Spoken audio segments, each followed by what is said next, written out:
चलो हम लोग पढ़ने वाले हैं प्रशासन के बारे में। तो सबसे पहले ये जो हमारे पास में एक शब्द है प्रशासन, एडमिनिस्ट्रेशन, इसको समझ लेते हैं। देखो ये एडमिनिस्ट्रेशन जो शब्द है, इसमें एक शब्द लिखा हुआ है एडमिन, कंट्रोल। ठीक है, थोड़ा सा सेंस आप इसका कंट्रोल से निकाल सकते हो।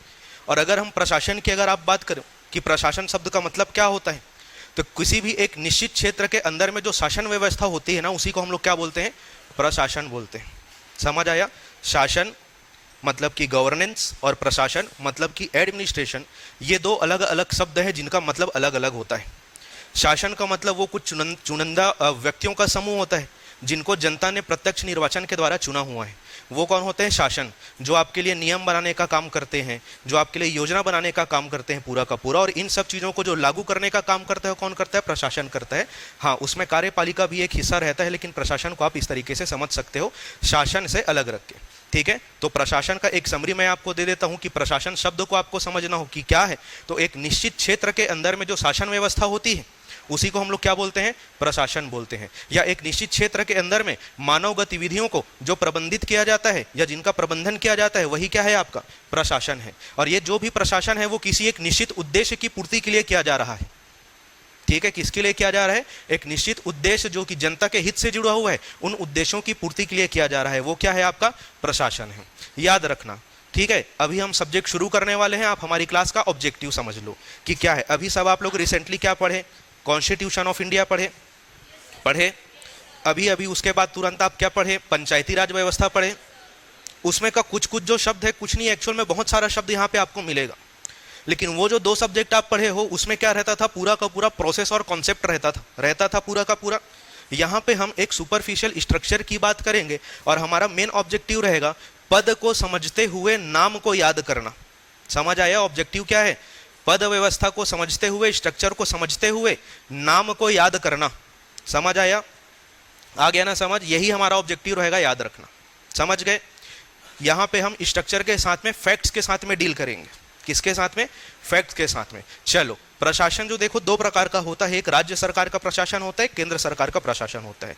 अभी जो हमारा कक्षा है वो मेनली किसके संबंध में है? राज्य सरकार के प्रशासन के बारे में। छत्तीसगढ़ में प्रशासन की व्यवस्था किस प्रकार से है, इसके संबंध में हम लोग चर्चा करने वाले हैं। तो देखो, शासन के लिए हमने क्या चुना हुआ है? सरकार चुने हुए हैं ना हम लोग। देखो, हमारे ऊपर में दो सरकार है, एक स्टेट गवर्नेंस है और दूसरा क्या है? सेंट्रल है। अभी हम किसके बारे में पढ़ रहे हैं? स्टेट गवर्नेंस के बारे में पढ़ रहे हैं। ठीक है, चलो, किसी भी सरकार के ना तीन महत्वपूर्ण अंग होते हैं। ये चीज आप पहले भी पढ़े होंगे या सुने होंगे सर के मुंह से, संविधान पढ़ते समय, पंचायती राज पढ़ते समय। ठीक है, चलो उसी को हम लोग लिखना शुरू करते हैं। यहाँ पे सबसे टॉप में आप लिखो सरकार।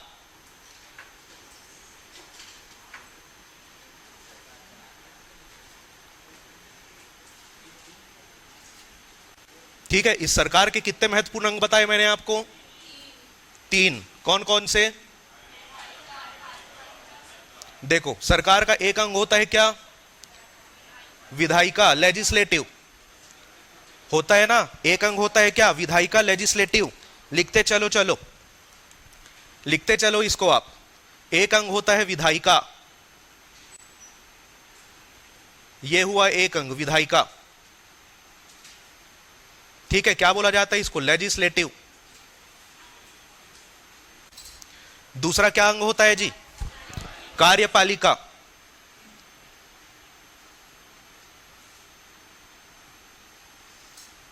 इसको क्या बोलते हैं हम? एग्जीक्यूटिव।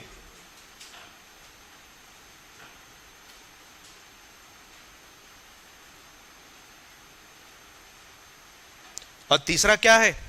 न्यायपालिका, जुडिशरी सिस्टम।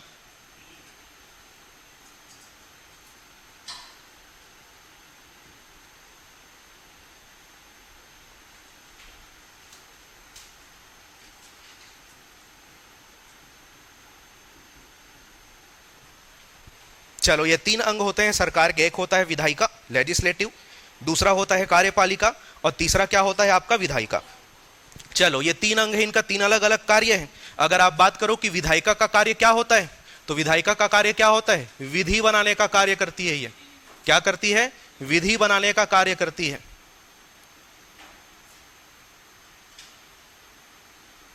ये हो गया विधायिका। विधि निर्माण संबंधी जो भी कार्य है वो पावर किसके पास है? विधायिका के पास है। ठीक है, उसके बाद में देखो नियम, विधि कौन बनाया? ये बनाया। अब लागू करने की जिम्मेदारी किसी दूसरे अंग की है, वो जिम्मेदारी किसकी है? कार्यपालिका की। लिखो यहां पे विधि को लागू करना, विधि को लागू करना, ये इसका कार्य हो गया।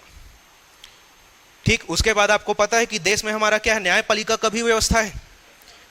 तो अगर कोई विधि बनाया गया है वो संवैधानिक है कि नहीं, संविधान के दायरे में रह के बनाया गया है कि नहीं, क्या कोई एक ऐसा विधि है कि वो संविधान के दायरे में रह के दायरे से बाहर जाके बनाया गया है, क्या उल्लंघन कर रहे हैं क्या, ये सब जांच करने का कार्य किसका है? न्यायपालिका का है। तो यहां पे आप लिखो ये विधि के संवैधानिकता की जांच करता है। लिखो विधि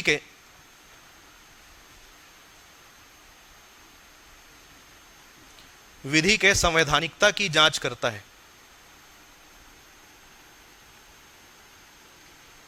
समझ आया? ये ऐसा कार्य बटा हुआ है। बढ़े आगे यहां से विधायिका के बारे में चर्चा करते हैं हम लोग। किसके बारे में? विधायिका के बारे में चलो चर्चा करते हैं। कार्य क्या है जिनका? विधि बनाने का कार्य है। तो अब हमारे सामने प्रश्न ये है कि एक राज्य की जो विधायिका रहती है वो किनसे मिलकर बना होता है? ठीक है, प्रश्न ये है कि विधायिका के अंदर कौन कौन आएंगे। तो लिखते चलो, यहां से इसको डिस्ट्रीब्यूट कर लेते हैं हम लोग। याद रखना, एक राज्य के विधायिका के अंतर्गत कौन कौन आएंगे जी? उस राज्य के राज्यपाल, ठीक है, उस राज्य के राज्यपाल, गवर्नर ऑफ स्टेट। और दूसरा आएंगे कौन? उस राज्य का, क्या लिखूं? विधानसभा लिखूं, विधान परिषद लिखूं, विधानमंडल लिखूं? क्या लिखूं पहले? विधानमंडल। ठीक है, चलो लिखो विधानमंडल, इसको बोलते हैं लेजिस्लेचर। सब आर्टिकल अभी आपका रिवीजन हो जाएगा जो आप पढ़े हो। ठीक है, किसी भी राज्य की जो विधायिका है उस राज्य के राज्यपाल और उस राज्य के विधानमंडल से मिलकर बना होता है। ये आप पढ़े होगे अभी अभी भारतीय संविधान में। ठीक है, देखो अब ये जो विधानमंडल है, ठीक है, ये जो विधानमंडल है ये किनसे मिलकर बना होता है? एक होता है विधान परिषद, एक क्या होता है? विधान परिषद, और दूसरा क्या होता है? विधान सभा। चलो, एक हो गया अपना लेजिस्लेटिव काउंसिल,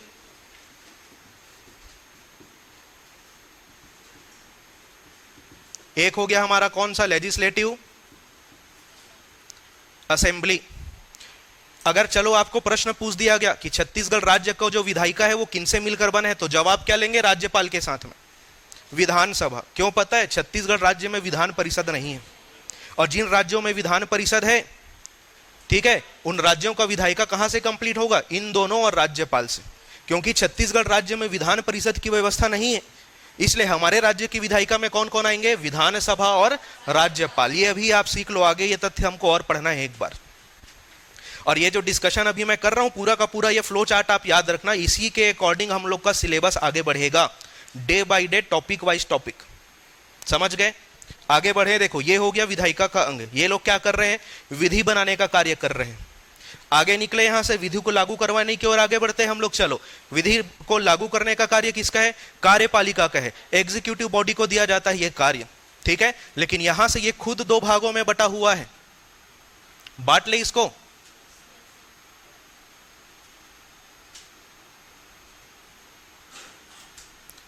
चलो, कौन कौन से दो भाग हैं जी? एक है राजनैतिक कार्यपालिका, राजनैतिक कार्यपालिका लिखो, ये हो गया एक राजनैतिक कार्यपालिका।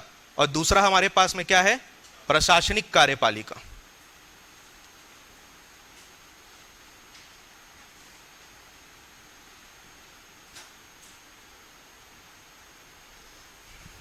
ये हो गया अपना पॉलिटिकल, एग्जीक्यूटिव, और दूसरा है हमारा क्या? एडमिनिस्ट्रेटिव।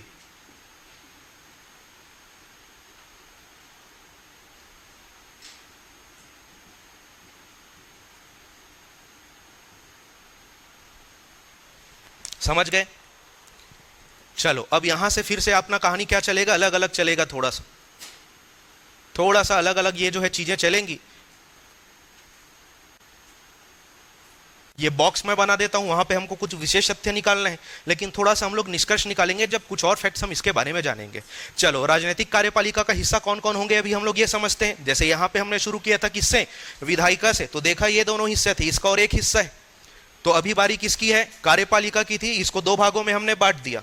अभी पहला कौन से में ट्रेवल करेंगे हम लोग, राजनीतिक कार्यपालिका में। तो चलो हम लोग बात करते हैं कि ये जो राजनीतिक कार्यपालिका है इसका हिस्सा कौन कौन होंगे। चलो, सबसे पहला नाम क्या लिखूं बताओ,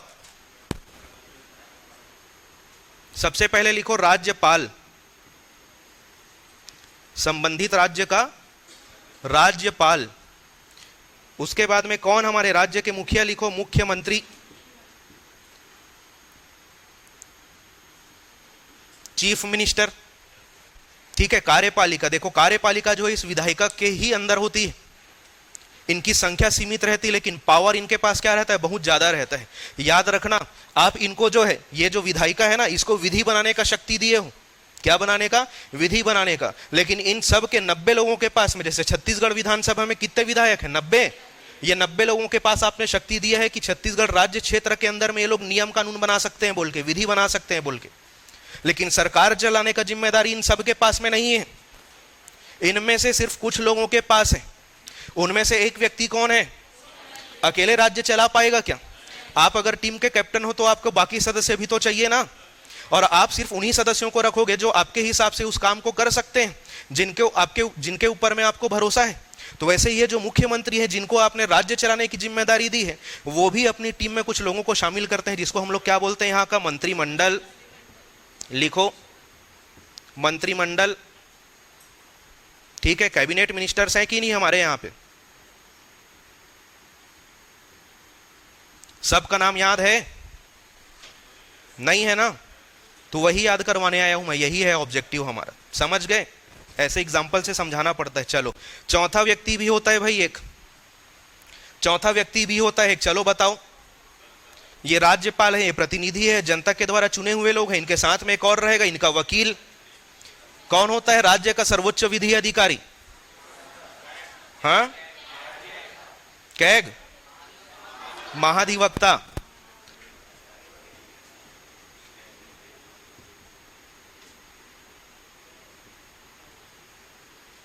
भाई राज्य का वकील मैंने बोला, महाधिवक्ता में खुद अधिवक्ता शब्द है।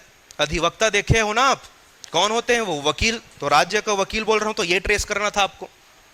ठीक है, ये क्या होता है, राज्य का सर्वोच्च विधि अधिकारी होता है, विधिक सलाहकार होता है। ठीक है, आगे पढ़ेंगे, हमारा टॉपिक बनेगा एक मिलके। तो ये आप देख लो, ये राजनीतिक कार्यपालिका है। ये किनसे किनसे मिलके बना, चलो बोलते जाओ। ये कौन है, राज्यपाल। उसके बाद में और उसके बाद में ये क्या काम करेगा, विधिक सलाह देने का काम करता है। किसको, सरकार को। सरकार का वकील है मान के चलो आप, एकदम साफ शब्दों में। ठीक है, यहां से निकले, इधर स्विच करें प्रशासनिक कार्यपालिका में। देखो आप सब जो अभी मेहनत कर रहे हो वो यहीं जाने के लिए कर रहे हो। ठीक है, अभी अगर मैं इस क्लास के इस समय तक की बात करूं तो क्लास के बाद किसी का मूड बदल के इधर आने का हो जाए तो बात अलग है। ठीक है, चलो प्रशासनिक कार्यपालिका की बात करते हैं। अब प्रशासनिक कार्यपालिका का डायग्राम मेरे को बनाने दो, आप सिर्फ अभी समझो, उसके बाद इसको लिखना। ठीक, चलो डिस्ट्रीब्यूशन अभी हम लोग कर रहे हैं। अभी ये दो भाग में और टूटेगा।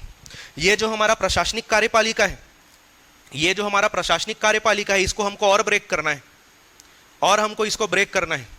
तो दो हिस्से में फिर बटेगा ये। कितने हिस्से में बांटे इसको, दो हिस्से में और बटेगा ये। अभी उसमें से एक हिस्सा रहेगा सामान्य प्रशासन विभाग। क्या रहेगा, सामान्य प्रशासन विभाग। विभाग नहीं, सामान्य प्रशासन लिखो सिर्फ, जनरल एडमिनिस्ट्रेशन। क्या बोला जाता है इसको, जनरल एडमिनिस्ट्रेशन बोला जाता है इसको। और दूसरा क्या पढ़ेंगे हम लोग, पुलिस प्रशासन। क्या पढ़ेंगे दूसरा, पुलिस प्रशासन। ये हो गया भाई हमारा पुलिस एडमिनिस्ट्रेशन। समझ आया, यहां तक क्लियर है? अभी ये यहां पे खत्म नहीं हुआ, अभी खुद टूटेगा। ये कौन सा, सामान्य प्रशासन विभाग। इसके फिर से दो अंग हैं, फिर से दो अंग है इसके। किसके, सामान्य प्रशासन विभाग के।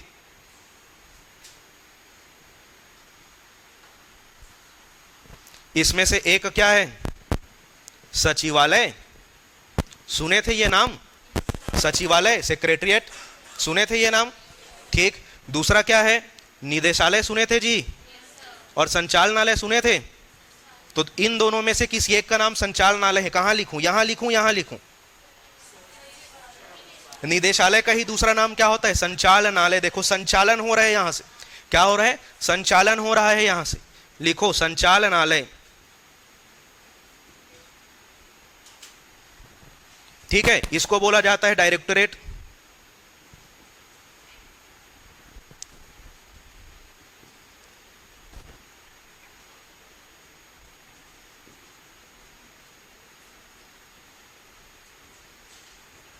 ये अपना हो गया सचिवालय। इन्हीं दोनों में से एक भवन का नाम है महानदी भवन, दूसरे का नाम है इंद्रावती भवन। इंद्रावती भवन बताओ किसको कहां लिखें? नहीं, पहले सोच लो आप, पहले सोच लो, फिर मेरे को बताओ कि इंद्रावती भवन कौन सा है, महानदी भवन कौन सा है। चलो बताओ। अच्छा चलो मेरे को बताओ ये क्या है? क्या लग रहा है? क्यों पवन जी, क्या लगता है आपको?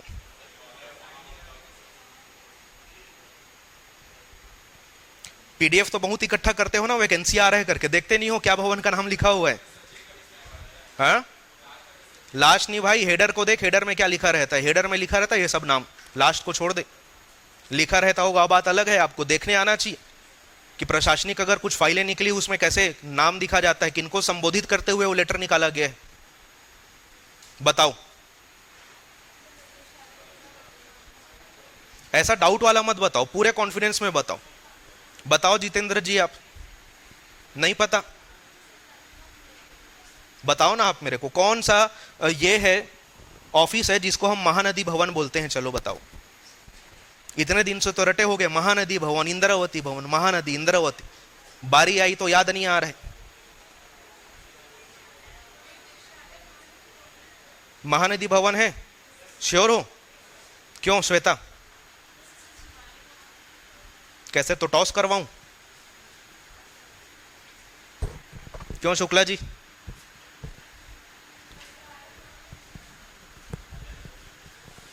हाँ, तो उसी के साथ में एक और दूसरा अटैच है वहीं पे।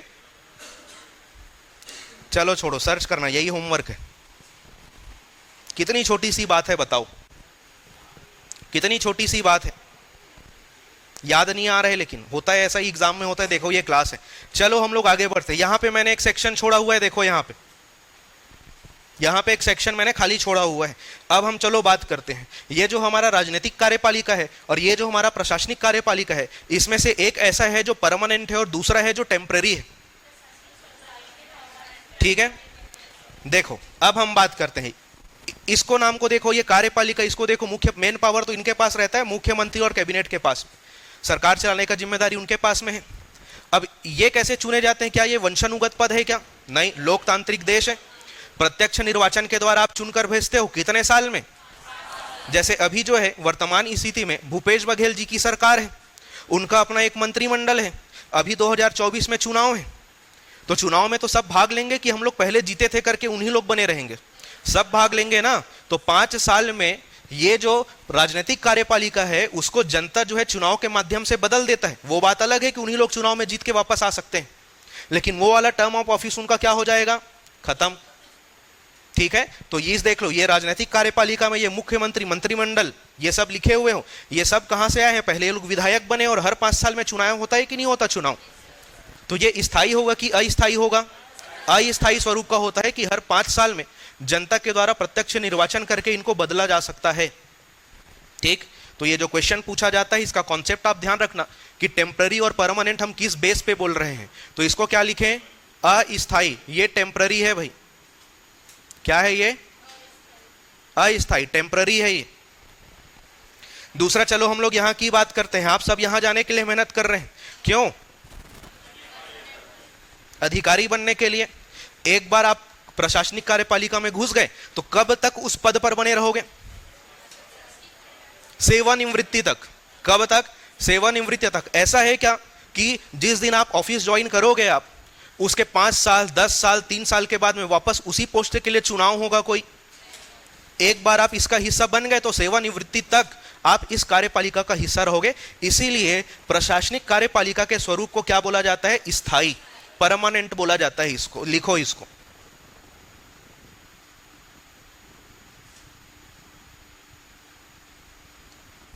समझ आया?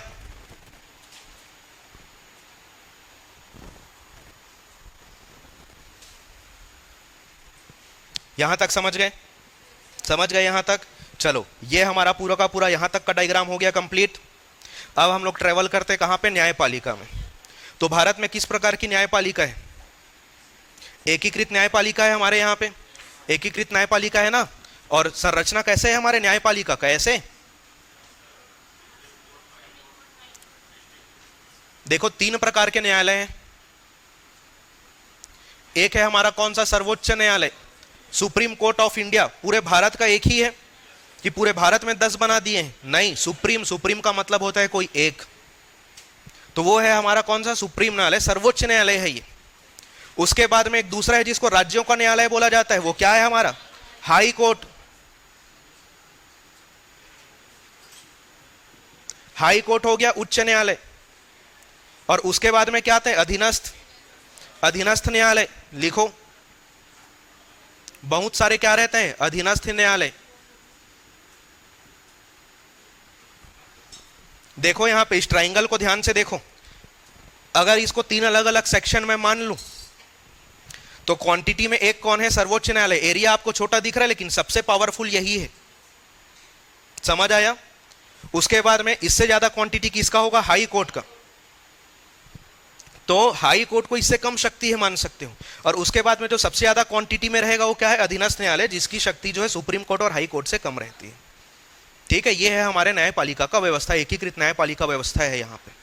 समझ आया? तो ये है भाई पूरा का पूरा प्रशासन का आपका स्ट्रक्चर। इस डायग्राम को आपको याद रखना है। अभी थोड़ी देर बाद में जब मेरा यहाँ डिस्कशन खत्म हो जाएगा, सबसे पहला टॉपिक डालूंगा मैं विधायिका। उसके अंदर भी पहला टॉपिक रहेगा मेरा राज्यपाल। उसके बाद में दूसरा टॉपिक बनेगा ये, फिर उसके अंदर का टॉपिक बनेगा छत्तीसगढ़ का विधानसभा। ऐसे ट्रेवल करना है हमको एक टॉपिक से दूसरे, इसी क्रोनोलॉजी में, फ्रॉम लेफ्ट टू राइट। समझ आया? तो जब भी आपका क्लास लगेगा, कुछ लोग बहुत अच्छा लगता है मेरे को 3:30 बजे ही डेली आ रहे हैं। ऐसा नहीं कि 1-2 दिन, 3 महीने पहले से, जब से एडमिशन हुआ है कुछ दिन बाद से ही 3:30 बजे आ रहे हो। इसको रिवीजन करना है और डिस्कशन करते रहना है आपको कि क्या बताए थे, क्या होता है, कैसे होता है, कोई योजनाएं हैं तो क्या होता है। समझ आया? चलो, अब हम लोग एक सुपरफिशियल ओवरफ्लो में ट्रेवल करते हैं यहाँ पे। चलो, कुछ नियम बनाते हैं हम लोग, ठीक है, और उस नियम को यहाँ से पास करा के, लागू करवा के हम लोग उधर भेजवाते हैं। तो छत्तीसगढ़ में तो बढ़िया एग्जाम्पल है अभी हमारा कौन सा? आरक्षण संशोधन विधेयक। आरक्षण संशोधन विधेयक पूरा का पूरा मसौदा तैयार किया यहाँ पे मंत्रिमंडल ने, कि ऐसा ऐसा करेंगे करके। विधानसभा से क्या हो गया? वो पारित हो गया ना, विधानसभा से पारित। पारित हो गया मतलब विधि बन गया है। ठीक है, तो पारित कहाँ हुआ बताओ? विधायिका में। मतलब कि छत्तीसगढ़ में विधानसभा है तो यहाँ से पारित हो गया। वो कितने % के साथ में? 76% के साथ में। अब वो अगर विधि जो है पारित हो गया है, अधिनियम अगर वो पारित हो गया है, तो लागू करने की जिम्मेदारी किनकी थी? इधर आएगा, वो इधर आएगा, ऑब्वियस सी बात है। लेकिन अब वो यहाँ आते आते कहाँ पहुंच गया? यहाँ पे पहुंच गया ना, यहाँ पे। क्यों? 76% के कारण। मतलब कहीं पे लिखा गया होगा इसके बारे में कि आप ऐसा नहीं कर सकते हैं, या राज्य को इन बातों का ध्यान रखा जाना चाहिए। क्यों? बाकी लोगों का हित प्रभावित हो रहा है उससे, उस नियम से, उस विधि से। हो रहा है कि नहीं हो रहा है? हो रहा है। ठीक है, और हर बार क्या रेफरेंस दिया जा रहा है कि भारतीय संविधान में इस आर्टिकल के अंतर्गत ऐसा बोला गया है कि भाई आपको 50% का दायरा क्रॉस नहीं करना है, बोला गया है। ठीक है, तो वो जो इन लोग जो है विधि बनाए हैं वो संवैधानिक है कि नहीं है, या असंवैधानिक है, ये जांच करने का काम कौन कर रहा है? न्यायपालिका कर रहा है। चल रहा है ऐसा ही प्रोसेस पूरा का पूरा? चल रहा है कि नहीं चल रहा है? देखो, अभी 2012 में भी छत्तीसगढ़ में 50 से कितना % रिजर्वेशन चल रहा था? 2012 से 58% का चल रहा था। जैसे ही 58% आया, संवैधानिक चुनौती दी गई उसको। कहां पे? छत्तीसगढ़ के उच्च न्यायालय में। कहां है हमारा उच्च न्यायालय? बिलासपुर में है, वहां चुनौती दी गई उसको। और अभी अभी उसका रिजल्ट आया। उन्होंने फाइनली एक डिक्लेरेशन दिया अपना कि राज्य में जो 2012 से 58% का आप आरक्षण लेके आ रहे हो ना, वो संवैधानिक नहीं है। समझ आया? ये अभी अभी हुआ, लेकिन 58% जैसे ही असंवैधानिक हुआ, उसी समय से आपका क्या है? 76% का तैयारी चल रहा था। अब फिर इसकी चुनौती जारी है। यहाँ पे हाई कोर्ट में चल रहा है, सुप्रीम कोर्ट में चल रहा है। लेकिन मैटर हमारे लिए क्या है? समझने के लिए क्या है कि कोई एक विधि जो यहां से निकला हुआ है वो संवैधानिक है कि नहीं, ये जांच करने का काम किसका रहेगा? ना आपका है ना हमारा है, वो जांच करने का काम किसका है? न्यायपालिका का है। समझ आया? ये ऐसे फ्लो होता है। चलो और कुछ नियम बना रहे हैं ये लोग, ठीक है, और कुछ नियम वगैरह बना दिए, या पहले से कुछ नियम जो विधि बने थे उसमें संशोधन करना है तो वो पारित करना पड़ता है यहां से। जैसे कि यहां पे छत्तीसगढ़ में अभी ऑनलाइन बेटिंग वगैरह का बहुत ज्यादा चल रहा था, ठीक है, छत्तीसगढ़ को एक इंटरनेशनल क्रिमिनल मिला है बेटिंग की दुनिया में। तो अभी अभी आप देखे होंगे छत्तीसगढ़ में जो जुआ प्रतिषेध और ये सट्टा वट्टा वाला नियम रहता है उसमें गैर जमानती धाराओं को जोड़ा गया है। या पहले के अगर और कुछ अधिनियम है, आपके विधेयक है, उसमें अगर कुछ संशोधन होता है तो पारित करवाना पड़ेगा यहां से, विधि है वो, ठीक है। तो जब तक विधि की बात चल रही है तो वो काम कहां चलेगा जी? विधायिका में चलेगा, लेजिस्लेटिव में चलेगा। समझ आया? चलो अब हम लोग विधि से हट के योजना बनाते हैं। क्या बनाते हैं? योजना बनाते हैं। देखो सरकार चलाने की जिम्मेदारी किनको दिया है आपने? कार्यपालिका में राजनीतिक कार्यपालिका को दिया है, इनको दिया है आपने राज्य चलाने की जिम्मेदारी, सरकार ये है। तो अब ये सरकार क्या करेगा? अपने राज्य क्षेत्र के अंदर में जितने भी नागरिक हैं उनके हितों के लिए नए नए योजना लेके आएगा। जैसे गोधन न्याय योजना हो गया, भूमिहीन कृषि मजदूर न्याय योजना हो गया, मिलेट मिशन हो गया। खैर मिलेट मिशन तो केंद्र का है, एग्जाम्पल में आ गया, कोई बात नहीं। और कौन सा योजना देखे हो आप जो छत्तीसगढ़ सरकार लागू किया है? मुख्यमंत्री नोनी सशक्तिकरण योजना हो गया, ठीक है, भगिनी प्रसूति सहायता योजना हो गया। ऐसे बहुत सारे योजना है। तो वो जो योजना बनाने का काम है भाई वो विधायिका नहीं करता, ठीक है। वो योजना बनाने का काम कौन नहीं करता? विधायिका नहीं करता। वो योजना बनाने का काम कौन करते हैं? ये लोग। ये इनके जिम्मेदारी है कि यहाँ के नागरिकों के लिए किस प्रकार की योजनाएं लाई जाए। अब जैसे कि चलो हम लोग एक एग्जांपल लेते हैं, बहुत हॉट फेवरेट है, बहुत एक्सपांशन हो चुका है इस योजना का, गोधन न्याय योजना, ठीक है। तो जब ये सरकार में आए होंगे तो इनको पता रहा होगा कि मेरे को इस चीज को लेके, इसको केंद्र में रख के इसके इर्द गिर्द अपनी योजनाओं के माध्यम से लोगों को लाभ दिलाना है। क्योंकि उनको पता था कि छत्तीसगढ़ में कृषक और गौपालक या पशुपालक बहुत ज्यादा है, तो क्यों ना मैं उन्हीं के आसपास की चीजों से इकोनॉमी जनरेट करने के बारे में सोचूं। तो वो सोचे होंगे इस बारे में और उसके बाद में चर्चा किए होंगे। कहां से? यहां से। कहां? सचिवालय। जितना भी आप योजना का प्रारूप देखते हो ना, इस योजना के तहत इतना मिलेगा। 4 रुपए में गोबर को खरीदेंगे, 10 रुपए में वर्मी कंपोस्ट भेजेंगे। अच्छा 2 रुपए में खरीदा जा रहा है क्या गोबर? 2 रुपए में खरीदना है। कितने रुपए में खरीदी होगी वो पूरा का पूरा क्या लगता है आपके? लोग बैठ के कैलकुलेट किए होंगे। सचिवालय। पूरा दिमाग कहां का रहता है? सचिवालय का रहता है पूरा का पूरा, कि 2 रुपए में गोबर खरीदेंगे, वर्मी कंपोस्ट बेचेंगे हम 10 रुपए में, सुपर कंपोस्ट बेचेंगे 6 रुपए में, सुपर कंपोस्ट प्लस बेचेंगे 8 रुपए में।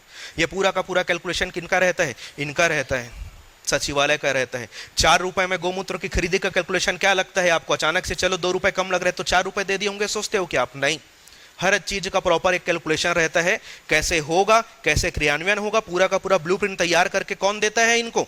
ये सचिवालय। ये चेहरे हैं, ये मस्तिष्क है, ब्रेन ये है, कौन है? सचिवालय। पूरा का पूरा जितना भी आप योजना देखते हो सब का सब दिमाग किनका रहता है? इनका रहता है, सचिवालय का दिमाग रहता है यहाँ पे। मुख्य सचिव का पद सुने हो? राज्य का सबसे बड़ा नौकरशाह होता है वो, उससे बड़ी नौकरी उस राज्य के अंदर में किसी के पास नहीं, ठीक है। वो कोऑर्डिनेट करता है पूरा का पूरा इससे।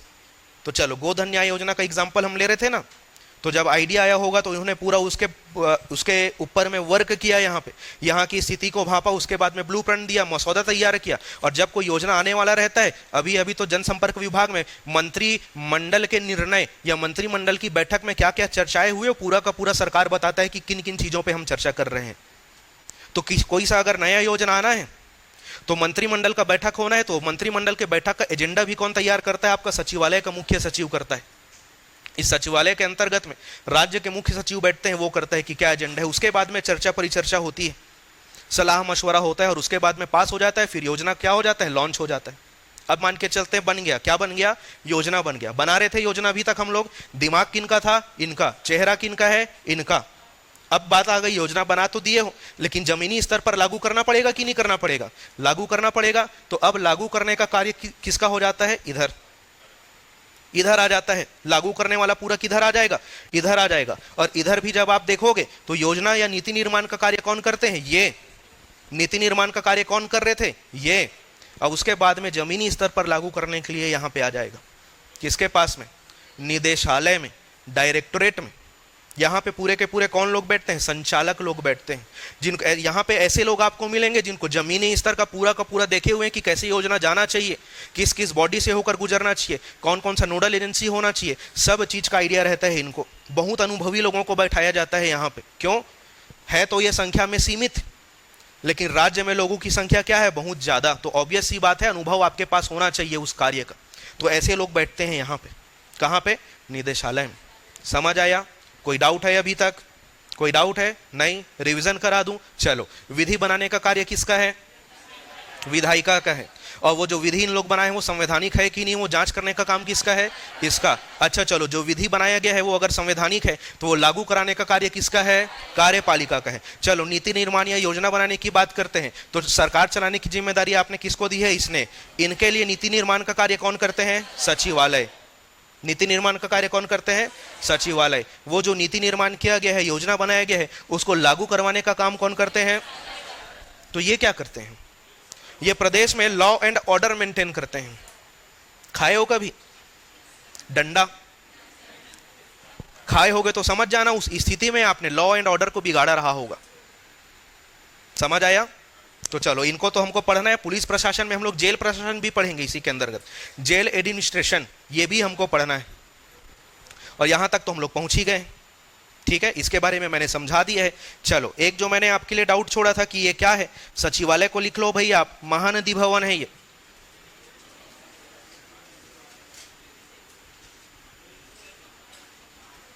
महानदी भवन ये है। और ये क्या है अपना?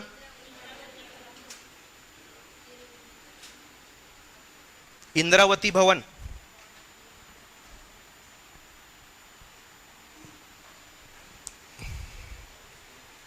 समझ गए जी? सचिवालय में यहीं पे लिख दूं क्या साइड में? चलो, यहां पे मैं लिख देता हूं नीति निर्माण का कार्य।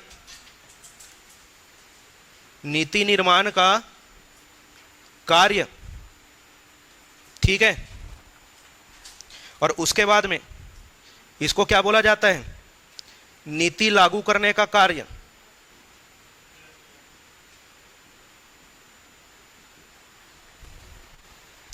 चलो, अब इस फ्लो चार्ट को हम लोग आपकी तैयारी से, आपके इस लाइफ से जोड़ के देखते हैं। जो अभी आप जिस लाइफ में ट्रेवल कर रहे हो, आप सब भी किस कार्यपालिका में जाने का के लिए तैयारी कर रहे हो? चलो बताओ।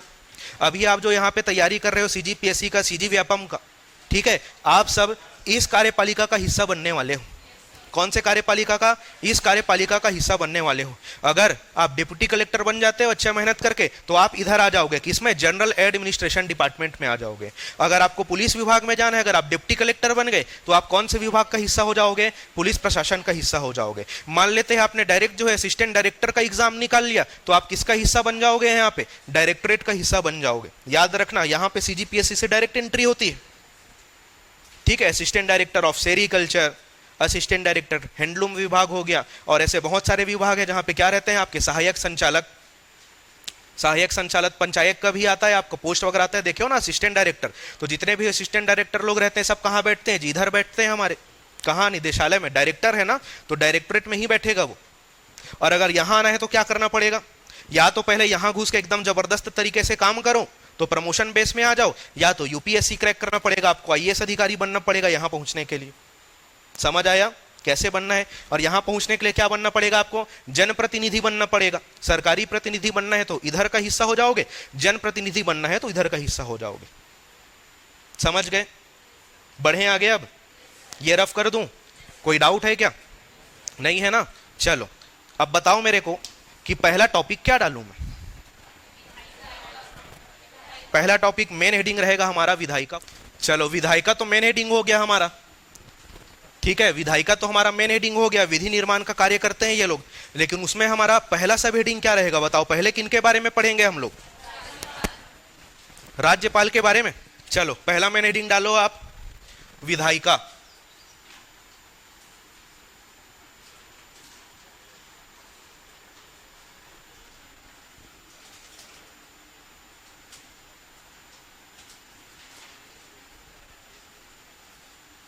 ये लो भाई, विधायिका। इसमें पहला टॉपिक डालो आप, किनके बारे में पढ़ेंगे?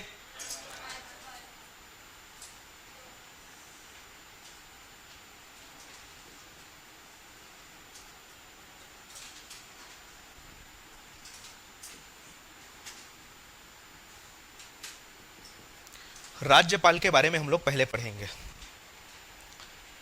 ठीक है। तो राज्यपाल बहुत ही महत्वपूर्ण पद होता है, खास तौर पे हमारे यहाँ पे जो सिस्टम है, लोकतांत्रिक सिस्टम है वहाँ पे, ठीक है। इस पद के साथ में बहुत ही विशेष बातें जुड़ी हुई है, वो तथ्य तो हम देखेंगे।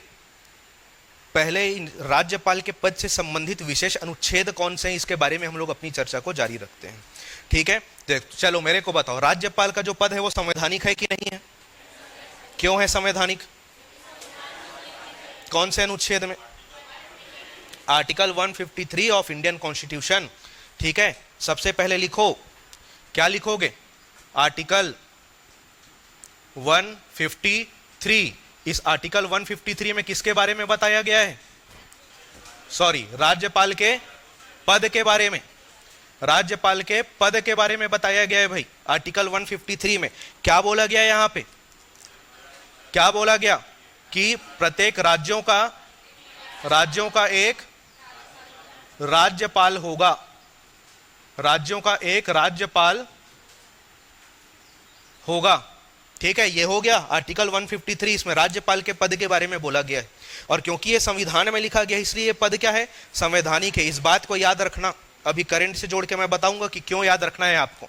चलो दूसरा ट्रेवल करें, आर्टिकल 154।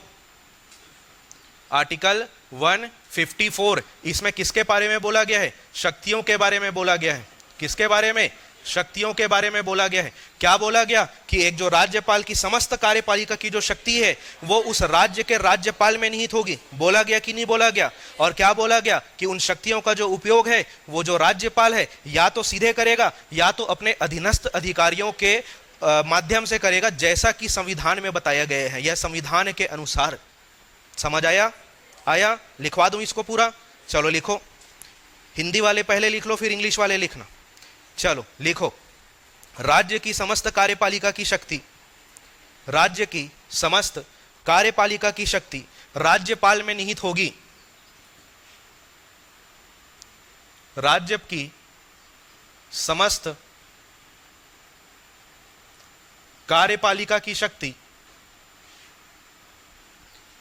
कहां निहित होगी? राज्यपाल में निहित होगी, जिनका प्रयोग, लिखो, जिनका प्रयोग वे सीधे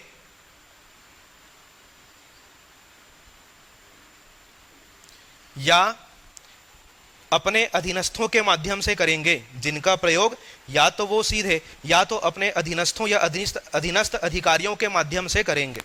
और ब्रैकेट में लिख भी सकते हो संविधान के अनुसार।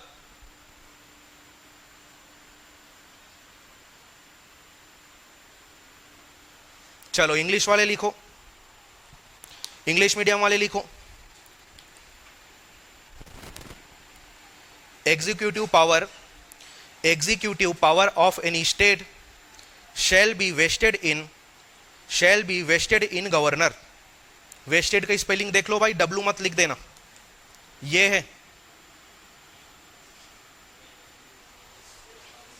और कुछ अच्छा प्रोनाउंशिएट करते होंगे तो देख लेना, मेरे को यही लग रहा है, ठीक है। क्या लिखे हम? Executive power of any state shall be vested in governor and shall be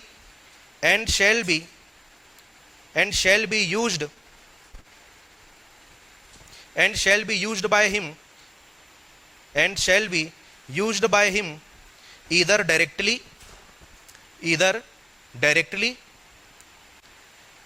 or through the officers, shall be directly or through the officers subordinate to him, in accordance with Constitution of India। समझ गए क्या लिखा हुआ है? समझ गए ना? बढ़े 155 में। ये सब आपके रिवीजन मोड में होना चाहिए जी, डाउट नहीं आना चाहिए किसी को कि ये क्या पढ़ रहे हैं करके। चलो आर्टिकल 155 की बात करते हैं। चलो बताओ किसके बारे में बताया गया है? अभी नियुक्ति के बारे में बताया गया है कि अपॉइंटमेंट इनका कैसे होगा करके। किसके बारे में बताया गया? नियुक्ति के बारे में बताया गया कि एक जो राज्यपाल की जो नियुक्ति है भारत के राष्ट्रपति के द्वारा की जाएगी। किसके द्वारा? भारत के राष्ट्रपति के द्वारा।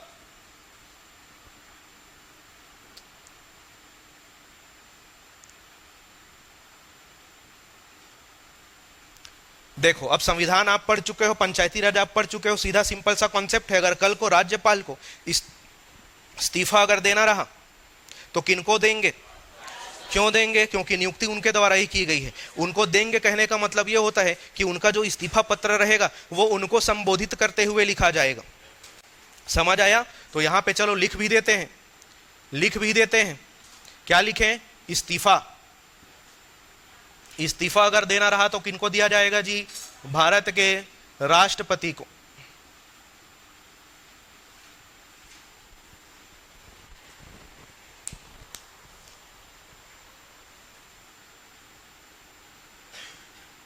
चलो आगे बढ़ते हैं।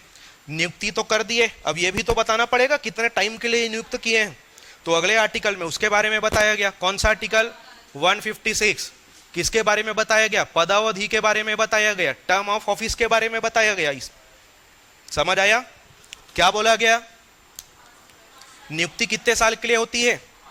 5 साल के लिए होती है। लिखिए, नियुक्ति कितने साल के लिए?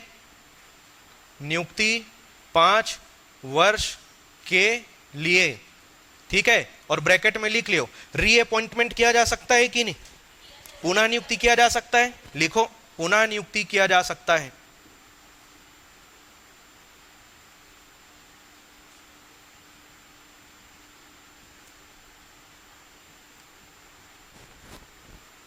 चलो दूसरा बात और लिखो यहां पे,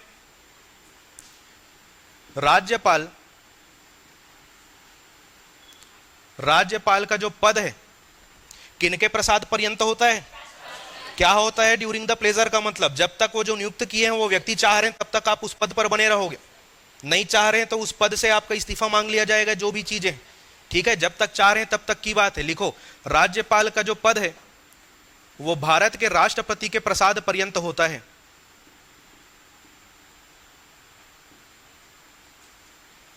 प्रसाद पर्यंत पद होता है। इंग्लिश वाले लिख लो इसको। The governor shall hold the office, the governor shall hold the office during the pleasure of president of India. The governor shall hold the office during the pleasure of किनके? प्रेसिडेंट ऑफ इंडिया, भारत के राष्ट्रपति। बढ़े आगे, बढ़े आगे। चलो अब कौन सा आर्टिकल के बारे में बात करेंगे हम लोग? आर्टिकल 157। ठीक है, आर्टिकल 157। इसमें किसके बारे में बोला गया जी? अर्हता के बारे में बोला गया। शर्त मत बोलो, शर्त के लिए अलग आर्टिकल है कि नहीं? अलग अलग होता है ना। इतना समझ गए होगे भाई। अभी तक एग्जाम में यही गलतियां होती है। जब भी ऐसा क्वेश्चन आएगा यहां पे देख लेना आप, एलिजिबिलिटी पूछ रहा है कि कंडीशन के बारे में पूछ रहा है, उसको अंडरलाइन कर लो। उसके बाद जो है कूट को देखना, आप स्टेटमेंट्स को देखना। ठीक, तो यहां पे किसके बारे में बोला गया? अर्हता के बारे में बोला गया। और याद रखना, याद रखना, ये सिर्फ कितना है? 2। कितना है? 2। गुड, 2 ही अर्हताएं हैं, ये आपको पहले याद होना चाहिए। उसके बाद में उस 2 को याद करो, ये सही तरीका होता है याद रखने का। चलो, पहला क्या बोला गया? भारत का नागरिक होना चाहिए। भारत का नागरिक होना चाहिए। दूसरा क्या बोला गया? 35 वर्ष की आयु, 35 वर्ष की आयु पूर्ण कर चुका हो। ये हो गया हमारा क्या? Eligibility criteria. अर्हता के बारे में बात किया गया है। कितनी अर्हताएं हैं? 2। चलो आगे बढ़ते हैं, यहां से हम लोग चलते हैं आर्टिकल 158। इसमें किसके बारे में बोला गया? शर्तों के बारे में बोला गया कि इस पद पर नियुक्ति की शर्तें क्या क्या है। चलो अब बताओ मेरे को। पहले क्या बोला गया? कि वो जो व्यक्ति है वो जो व्यक्ति है वो संसद या राज्य विधानमंडल का सदस्य होना चाहिए कि नहीं होना चाहिए? नहीं होना चाहिए। संसद या राज्य विधानमंडल का सदस्य नहीं होना चाहिए। राज्य विधानमंडल का सदस्य नहीं होना चाहिए। पहला शर्त तो ये हो गया। पहला क्या बोला? संसद या राज्य विधानमंडल का सदस्य नहीं होना चाहिए। उसके बाद क्या बोला गया यहां पे? किसी भी लाभ के पद पर नहीं होना चाहिए। किसी भी लाभ के पद पर नहीं होना चाहिए। यह हुआ दूसरा। और तीसरा क्या बोला गया? सरकार के द्वारा निर्धारित परिपलब्धियों का और भत्तों का क्या रहेगा? वो हकदार होगा, उसको कम नहीं किया जा सकता है। देखो शर्तों में जब बोला गया ना तो 2 बार बोला गया कि नहीं होना चाहिए और 1 बार बोला है क्या? होगा। तो नहीं होगा मत कर देना उसको फ्लो में। ठीक है, चलो लिखो।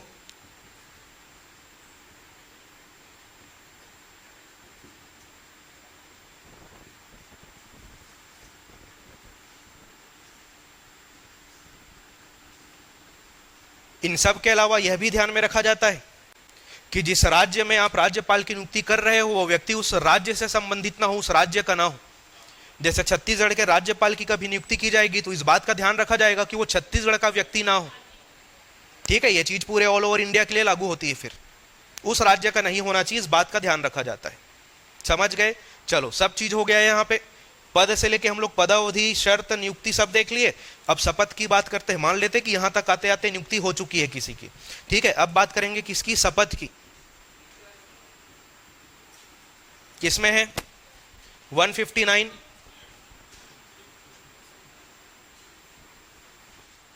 शपथ के बारे में लिखो कि शपथ कौन दिलवाएंगे। पहले तो लिखो संबंधित राज्य। संबंधित राज्य के उच्च न्यायालय हाई कोर्ट के मुख्य न्यायाधीश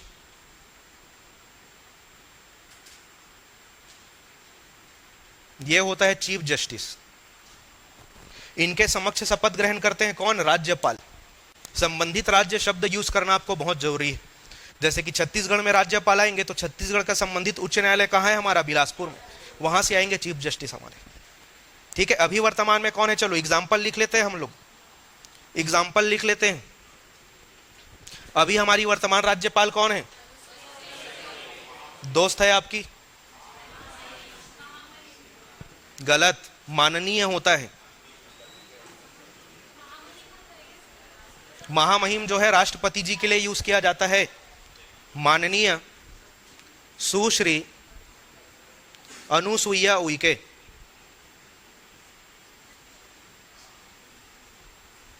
माननीय सुश्री अनुसुईया उइके ये है अभी राज्यपाल। तो इन्होंने भी तो शपथ ग्रहण किया होगा। जुलाई 2019 से ऑफिस संभाल रही है यहाँ पे वो। चलो बताओ, अभी वर्तमान में हमारे यहाँ के हाई कोर्ट के जो है मुख्य न्यायाधीश कौन है? धनंजय कौन से गोस्वामी? अच्छे से बोलो, अच्छे से बोलो। न्यायमूर्ति। ठीक है क्या? न्यायमूर्ति श्री अरूप कुमार गोस्वामी जी। लिख मत देना भाई, वो अभी वर्तमान है। ठीक है, जिस समय इन्होंने पदभार ग्रहण किया था तो अभी वाले से जस्ट पहले वाले ने शपथ ग्रहण करवाया था इनको। वो नाम बताओ। चलो लिखो लिखो, चलो ज्यादा मत सोचो। इनको शपथ दिलवाया था छत्तीसगढ़ के 13वें, सॉरी इसमें लिखो छत्तीसगढ़ उच्च न्यायालय के, छत्तीसगढ़ उच्च न्यायालय के 13वें मुख्य न्यायाधीश, 13वें मुख्य न्यायाधीश। नाम क्या था उनका? जस्टिस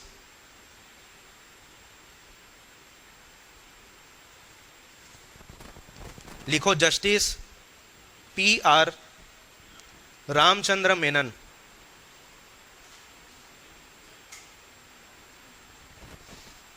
ठीक है, अभी भी आप सर्च करोगे तो आपको साइड में मेनन जी का फोटो मिल जाएगा इनके शपथ के साथ।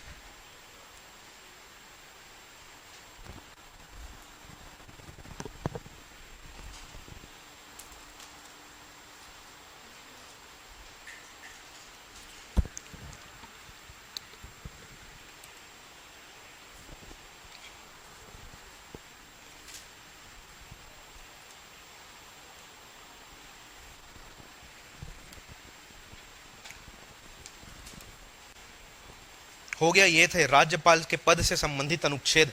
सबसे ज्यादा जो है, अगर राज्य प्रशासन से भी क्वेश्चन पूछा जाता है तो यहां से पूछा जाता है आपका। राज्यपाल से बहुत क्वेश्चन पूछता है, चाहे आप यहाँ के प्रशासन की बात करो, चाहे आप अपने भारत के संविधान की बात करो। बहुत इंपॉर्टेंट टॉपिक रहता है। इनके बारे में जितने भी तथ्य आप जान सकते हो उतना जानना चाहिए आपको। अलग अलग सिचुएशन में क्या एक्टिंग होगा, मतलब कि कैसे कार्यवाही होगी, इसके बारे में आपको जानना पड़ेगा। तो ये थे इनसे संबंधित क्या आर्टिकल। अब इनके पद के संबंध में क्या विशेष बातें हैं, इसके बारे में चर्चा करें। इसको लिख लिए हो ना? चलो देखो, अब इमेजिन करो आप वो फ्लो चार्ट जो था, जो भी हमने बनाया था, उसमें जो है ये जो राज्यपाल हैं ये कार्यपालिका में थे कि नहीं थे? कि नहीं थे? थे ना।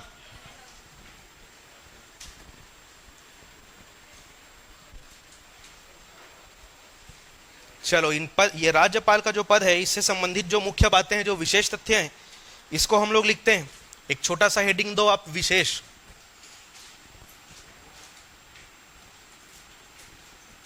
ये हो गया विशेष तथ्य।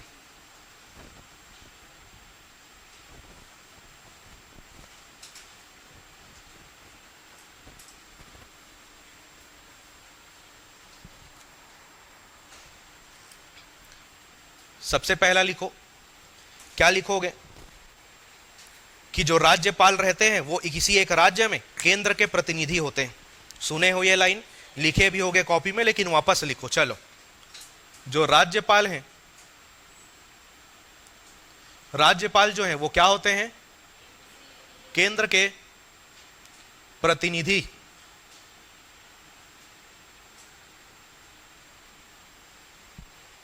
ठीक। दूसरा लिखो आप, जो राज्यपाल हैं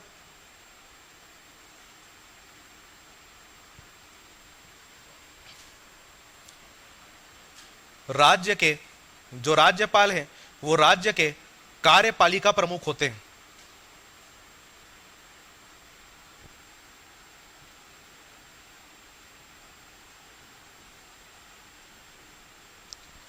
एग्जीक्यूटिव हेड होते हैं कौन? राज्यपाल। उसके बाद में तीसरा आप लिखो, ठीक है, जो राज्यपाल हैं वो एक राज्य के संवैधानिक प्रमुख भी होते हैं। संवैधानिक प्रमुख, कॉन्स्टिट्यूशनल हेड।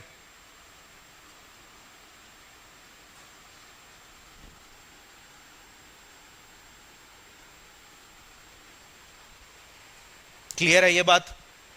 यहां तक क्लियर है? चलो, चौथा पॉइंट लिखो आप, जो राज्यपाल हैं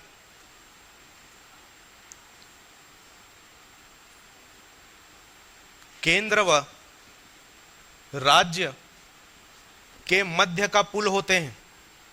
के मध्य का पुल या कड़ी इसको बोल सकते हो आप।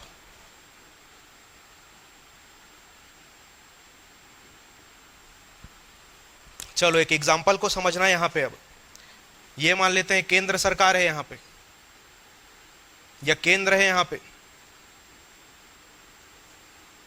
इधर भी एक प्रतिनिधि रहते हैं जो पूरे भारत के हर एक राज्यों के प्रतिनिधि हैं। कौन? राष्ट्रपति। अब वो हर एक राज्य में तो जाके नहीं बैठ सकते, इसलिए किनको भेजते हैं? अपने प्रतिनिधि के तौर पे। या चलो यहां पे हम लोग राष्ट्रपति कर लिए, यहां पे क्या कर लिए? राष्ट्रपति कर लिए। ठीक है, इधर कौन है? इधर जैसे कि हम लोग अपने राज्य का नाम लिख लेते हैं, छत्तीसगढ़। छत्तीसगढ़ में मेनली छत्तीसगढ़ की सरकार या कार्यपालिका यहां पे मान के चलो, राज्य सरकार की बात कर रहे हैं, तो इन दोनों के मध्य का पुल कौन होता है? राज्यपाल।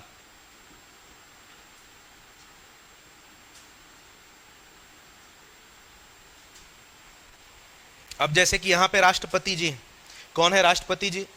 महामहिम द्रौपदी मुर्मू, ये हैं अभी राष्ट्रपति। अब उनको यहाँ के मान के चलो जनजातियों के बारे में कुछ आंकड़ा चाहिए, उनकी स्थितियों के संबंध में कुछ रिपोर्ट चाहिए, तो यहाँ पे भूपेश बघेल जी को फोन नहीं लगा देंगे, यहाँ के कैबिनेट मंत्री को नहीं बोल देंगे, वो किनको बोलेंगे? अपने प्रतिनिधि को, राज्यपाल को बोलेंगे। वो किनको बोलेंगे? राज्यपाल को बोलेंगे। और वो जो रिपोर्ट सौंपा जाएगा वो उन तक इन्हीं के माध्यम से पहुंचेगा।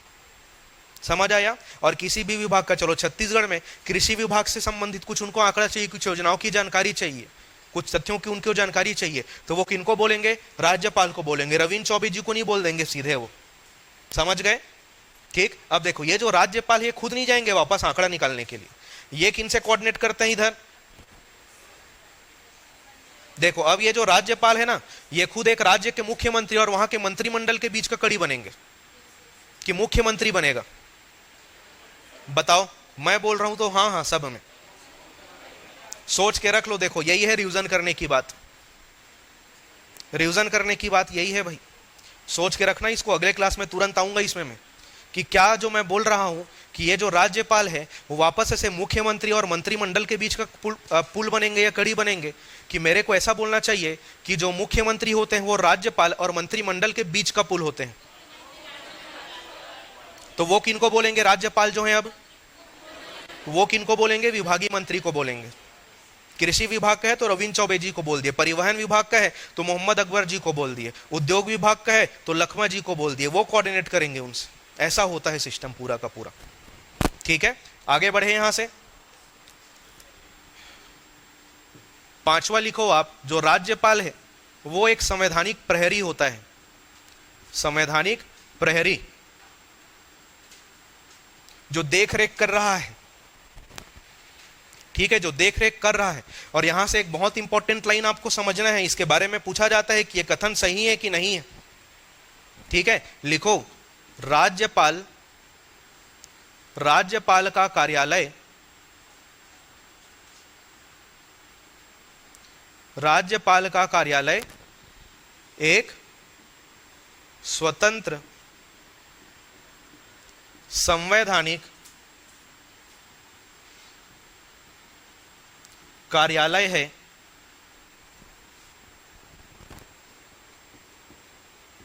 केंद्र सरकार के अधीन नहीं।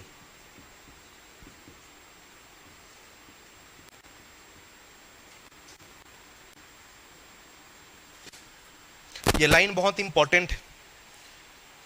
ठीक है, संवैधानिक प्रहरी बोला गया है राज्यपाल को, एक संवैधानिक पद धारण किए हुए हैं।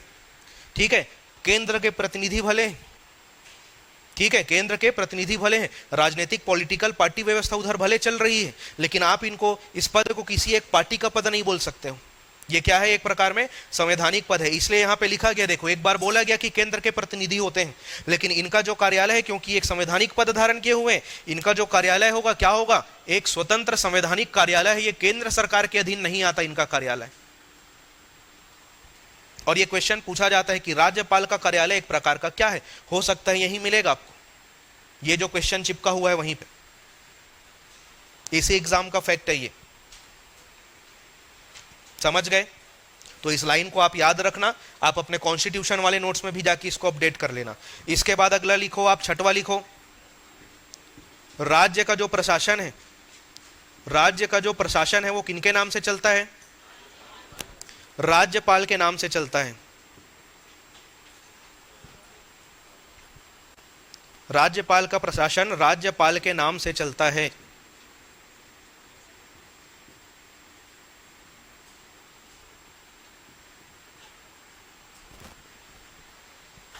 ये है इनके पद से जुड़े हुए विशेष तथ्य, लिख डाले। चलो अब हम लोग सीधे इंटर करेंगे नाम में। किसमें? नाम में। किनके नाम में? कहां के राज्यपाल?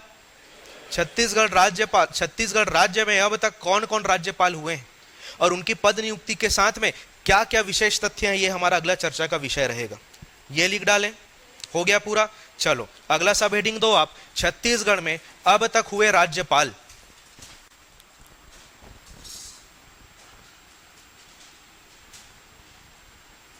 देखो जब भी मैं आपको नाम याद कराऊंगा, आप याद रखना, एक फॉर्मेट है हमारा याद करने का, उसी फॉर्मेट में हर एक नाम आपको याद करना है। सबसे पहले हम बात करेंगे वर्तमान स्थिति के बारे में, आज के बारे में कि वर्तमान स्थिति में कौन है।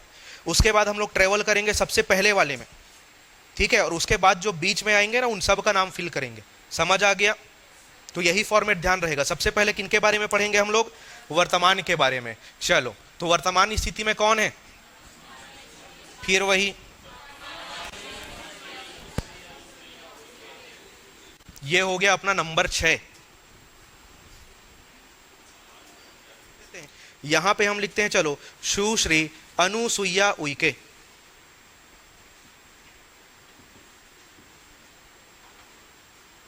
सुश्री अनुसुईया उइके ये कब से पदभार संभाले हुए हैं? जुलाई 2019 से। कब से हैं? जुलाई 2019 से। ठीक है, चलो ये हो गए वर्तमान। सबसे पहले की बात करते हैं, सबसे पहले की बात करते हैं। याद है क्या जी किसी को कि छत्तीसगढ़ राज्य के पहले राज्यपाल कौन थे? कौन? हाँ चलो लिखो, श्री दिनेश नंदन सहाय।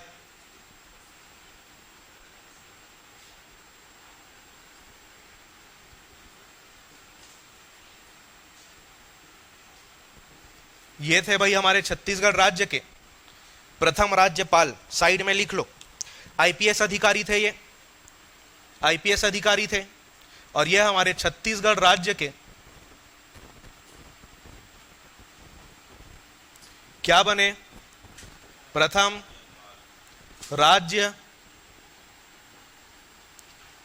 राज्यपाल। क्या नाम है? श्री दिनेश नंदन सहाय। नाम याद रखना। चलो दूसरा लिखें। दूसरा नाम बता सकते हो कोई आप में से? नहीं?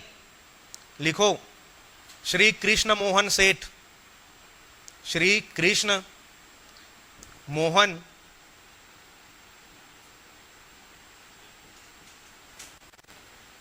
सेठ। ठीक है,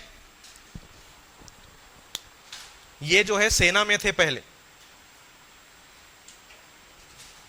सेना में थे कृष्ण मोहन सेठ जी, जो राज्यपाल बने छत्तीसगढ़ के। उसके बाद में याद रखना, मैं नाम तो लिख रहा हूं लेकिन नंबरिंग नहीं करूंगा। इसका मतलब क्या है? या तो वो कार्यकारी है या तो वो अतिरिक्त प्रभार पर है। समझ आया? समझ आया? या तो वो कार्यकारी है, एक्टिंग गवर्नर है, या उनके पास में अतिरिक्त प्रभार है। कहां का? छत्तीसगढ़ राज्य का। तो चलो तीसरा नाम लिखो आप, श्री सुशील कुमार शिंदे। श्री सुशील कुमार शिंदे। इनके बारे में क्या खास बात लिख सकते हैं हम? ये छत्तीसगढ़ के प्रथम कार्यकारी राज्यपाल हुए। छत्तीसगढ़ के प्रथम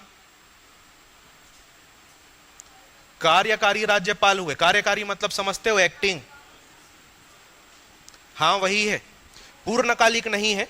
जब तक एक पूर्णकालिक राज्यपाल की नियुक्ति नहीं हो जाती तब तक उस पदभार का कर्तव्य वो लोग संभालते हैं। समझ गए? छत्तीसगढ़ के प्रथम कार्यकारी राज्यपाल। यहां पे ऐसा बहुत सारा फैक्ट। चलो अब नंबर दें। अब लिखते हैं नंबर 3। नाम लिखिए, ESL नरसिम्हन जी का। ESL नरसिम्हन जी का नाम लिखिए। चलिए, इनके बारे में खास बात यह है कि ये भी एक आईपीएस अधिकारी थे। आईपीएस अधिकारी थे। आईपीएस का मतलब फॉर्मर आईपीएस भी, अभी वर्तमान में मत समझ लेना, ठीक है। फिर इसके बाद में चौथा नाम आएगा। चौथा मतलब ये नंबर के हिसाब से चल रहा हूं ना मैं, डॉट नहीं गिन रहा हूं मैं। याद है? क्यों भाई नहीं याद है? चलो लिखो, क्या लिखोगे? श्री शेखर दत्त जी का नाम लिखो। चलो श्री शेखर दत्त जी का नाम लिखो। ये पहले एक आईएएस अधिकारी थे, ठीक है, आईएएस अधिकारी थे ये। हाँ, आईएएस अधिकारी थे ये। देखो ये जो नंबर 4 है, ये जो नंबर 4 है, पहले 2 के बाद में कार्यकारी आए, फिर ये 4 के बाद में कार्यकारी आ जाएंगे यहां पे। ठीक, अब किनका नाम लिखें? श्री राम नरेश यादव लिखिए। श्री राम नरेश यादव जी का नाम लिखिए यहां पे। ये भी क्या है? कार्यकारी है। क्या है? कार्यकारी है। पांचवा नाम आप सुने होंगे अब, हाँ, स्वर्गीय श्री बलराम दास टंडन जी, इनका क्या है? स्वर्गवास हो चुका है। और जहां तक मुझे याद है ये वर्ष 2000 आपका 16-17 के आसपास जो है, 15 अगस्त जो था, मतलब कल अगर 15 अगस्त है तो 15 अगस्त की पूर्व संध्या, मतलब कि आज के दिन इनका हृदयघात से क्या हो गया था? मृत्यु हो गया था, दिवंगत ये हो गए थे। तो शासकीय शोक भी रखा गया था। अगले दिन जो भी, जैसे कि 15 अगस्त 26 जनवरी को जो स्कूल के बच्चे रहते हैं, बढ़िया एक कॉम्पिटिशन, देशभक्ति जो गीत रहते हैं उसमें अपना प्रदर्शन वगैरह करते थे, वो सब नहीं हुआ था। इनके सम्मान में शासकीय शोक मनाया गया था। ठीक है, तो व्यक्ति कौन है? स्वर्गीय श्री बलराम दास टंडन।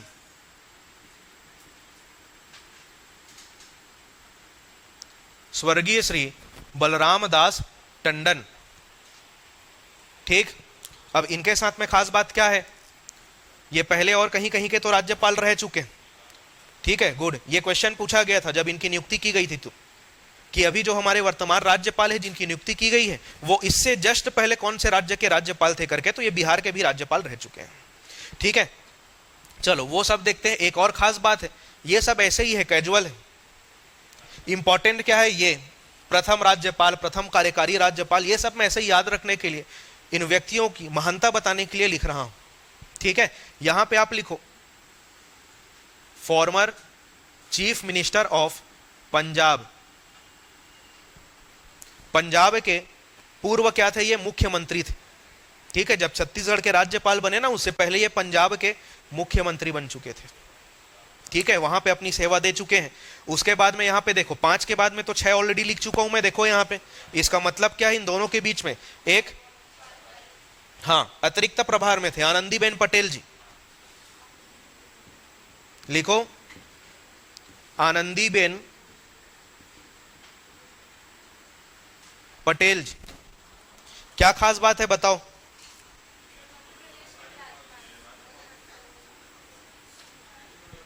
ये थे गुजरात के पूर्व मुख्यमंत्री, farmer CM of Gujarat state. दूसरा चीज, छत्तीसगढ़ का इनको अतिरिक्त प्रभार दिया गया था। ठीक है, मध्य प्रदेश राज्य की पूर्णकालिक राज्यपाल थी। अब देखो हमारे जो पूर्णकालिक राज्यपाल हैं कौन? बलराम दास जी टंडन जी, उनकी मृत्यु हो गई है। अब ये एक संवैधानिक पद है, महत्वपूर्ण पद है। आपको पता है कि 1 मिनट खाली नहीं रह सकता ये, तो तुरंत जो है अतिरिक्त प्रभार। अब देखो पश्चिम बंगाल के जो राज्यपाल है उनको तो छत्तीसगढ़ का नहीं दे दोगे ना, जो आसपास में है, जहां से मैनेज करते बने, उन्हीं को आप दोगे। तो हमारा मातृ राज्य क्या था? मध्य प्रदेश। उस समय तात्कालिक समय में आनंदीबेन पटेल जी मध्य प्रदेश की पूर्णकालिक राज्यपाल थे। और भारतीय संविधान के डैश डैश डैश अनुच्छेद के तहत, जिसमें यह बोला गया है कि एक व्यक्ति जो है एक राज्य का राज्यपाल रहते हुए दूसरे अतिरिक्त प्रभार में दूसरे राज्य का भी राज्यपाल रह सकता है। ठीक है, तो उस संवैधानिक प्रक्रिया के तहत इनको अतिरिक्त प्रभार में छत्तीसगढ़ का भी राज्यपाल का अतिरिक्त प्रभार दिया गया। तो लिखो छत्तीसगढ़ राज्य का अतिरिक्त प्रभार दिया गया था। अतिरिक्त प्रभार दिया गया था। उससे इंपॉर्टेंट बात क्या है? ये देखो आनंदीबेन पटेल जी के नाम के पहले आप देखो सब के सब क्या है? पुरुष। और ये क्या है? महिला। लिखो छत्तीसगढ़ की प्रथम महिला राज्यपाल, छत्तीसगढ़ की प्रथम महिला राज्यपाल, क्या नाम है इनका? आनंदीबेन पटेल जी। याद रखना अतिरिक्त प्रभार में थे। किसमें थे?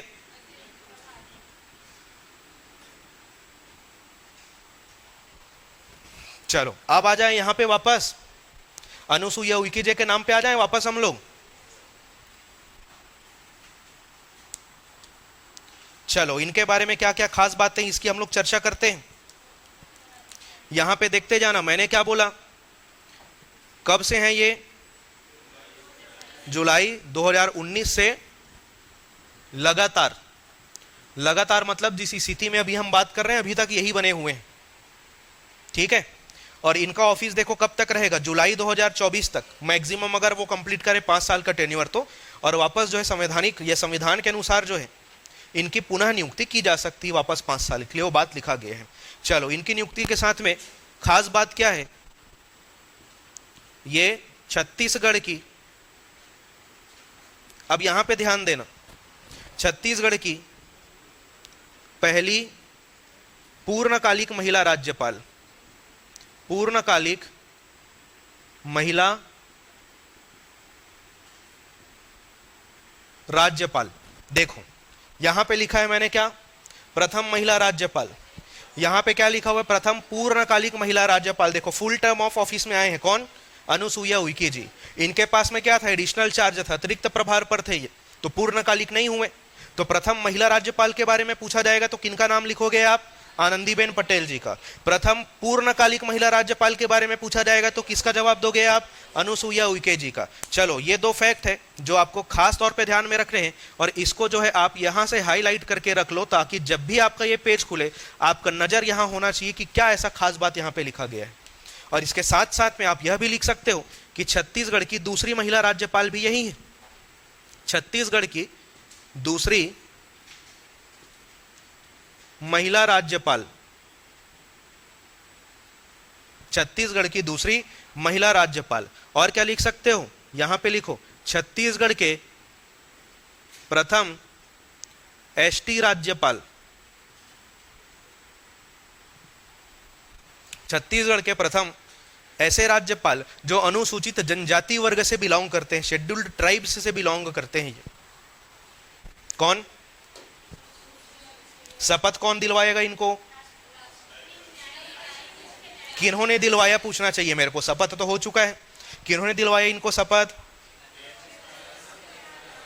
छत्तीसगढ़ राज्य के उच्च न्यायालय के तात्कालिक मुख्य न्यायाधीश जो कि 13वें क्रम के थे, नाम क्या है उनका, जस्टिस PR रामचंद्र मेनन जी। समझ आया, यहां पे एक टॉपिक हमारा खत्म हुआ, राज्यपाल। विधायिका का एक छोटा सा हिस्सा पढ़े हो आप अभी, समझ आया। इसके बाद हमारा अगला टॉपिक क्या रहेगा, क्या रहेगा, विधानमंडल। क्या रहेगा अगला टॉपिक हमारा, विधानमंडल। और विधानमंडल को फिर कैसे डिस्ट्रीब्यूट करेंगे हम लोग,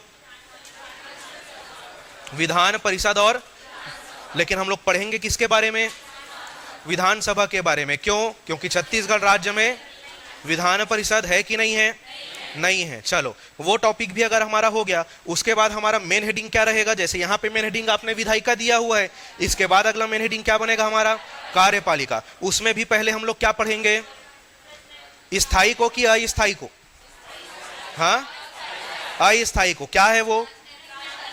अब देखो राजनीतिक कार्यपालिका में भी मैंने पहला नाम डाला था राज्यपाल, तो वहां पे बस मैं नाम डलवाऊंगा और वहां पे लिख लेना पीछे पढ़ चुके हैं।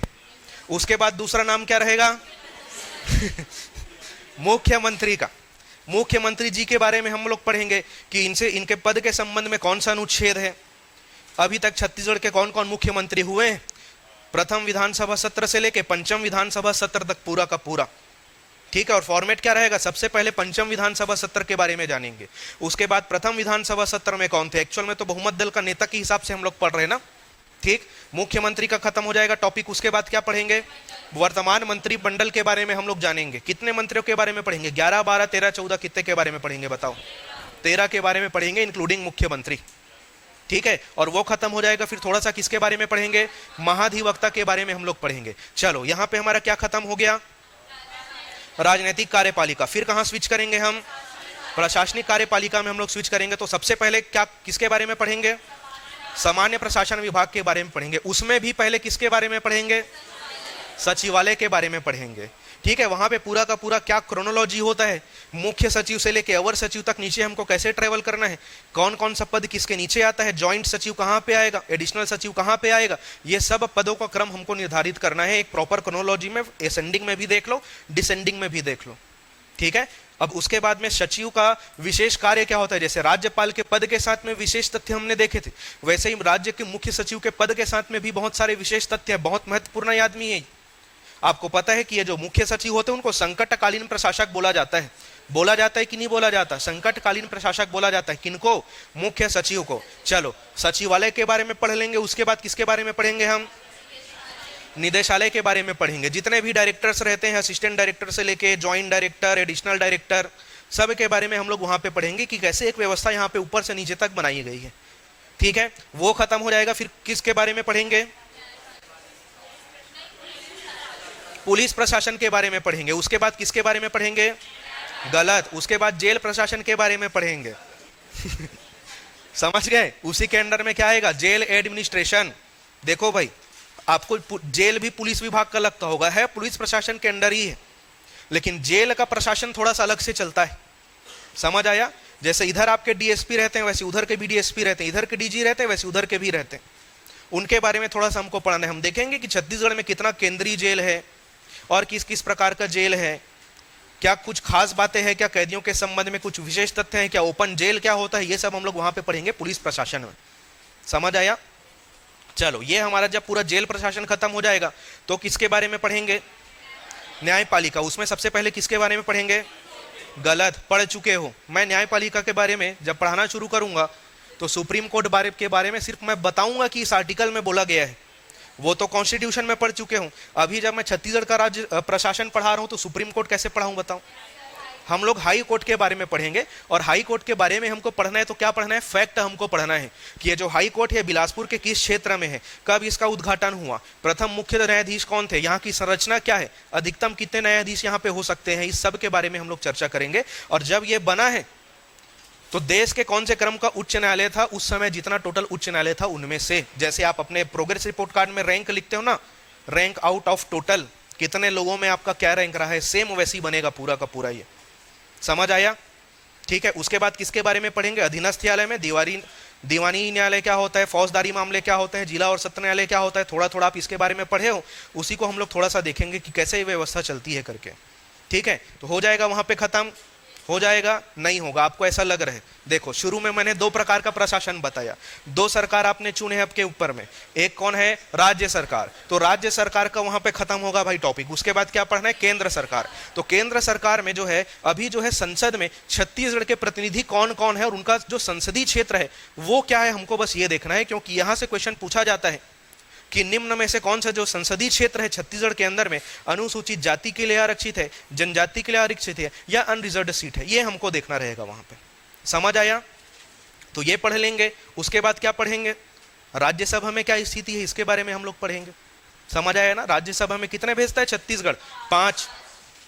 तो ये 16 सांसदों का नाम उनके क्षेत्र के साथ में, खैर क्षेत्र तो आपको 11 का ही मिलेगा। ठीक है, क्षेत्र तो आपको 11 का ही मिलेगा। फिर उसके बाद में खत्म हो जाएगा, है कि नहीं? अभी भी आप गलत हो। उसके बारे में हम कुछ और तथ्य पढ़ेंगे। किसके बारे में? छत्तीसगढ़ राजभाषा आयोग के बारे में। किसके बारे में?